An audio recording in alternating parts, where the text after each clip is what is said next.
শুরুতেই বার্তার শিরোনাম। নবীনগরের সাবেক এমপি ফয়জুর রহমান বাদলকে 2 দিনের রিমান্ড মঞ্জুর।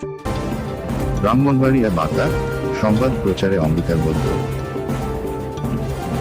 বৈষম্য বিরোধী ছাত্র আন্দোলনের সময় নিউ মার্কেট থানার হত্যাচেষ্টা মামলায় ব্রাহ্মণবাড়িয়া 5 আসনের সাবেক এমপি ফয়জুর রহমান বাদলকে জিজ্ঞাসাবাদের জন্য 2 দিনের রিমান্ড মঞ্জুর করেছেন আদালত।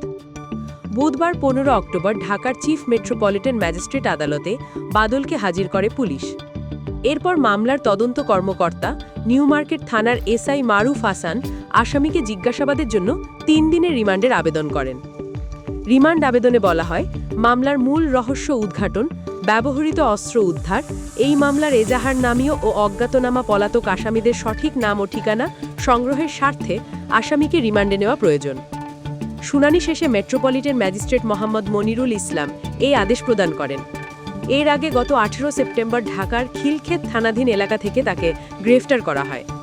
মামলায় বাদলের বিরুদ্ধে অভিযোগ, গত বছরের 19 জুলাই সায়েন্স ল্যাব মোড় এলাকায় আন্দোলনে অংশ নেন বৈষম্য বিরোধী ছাত্র আন্দোলনের কর্মী সজীব উদ্দিন।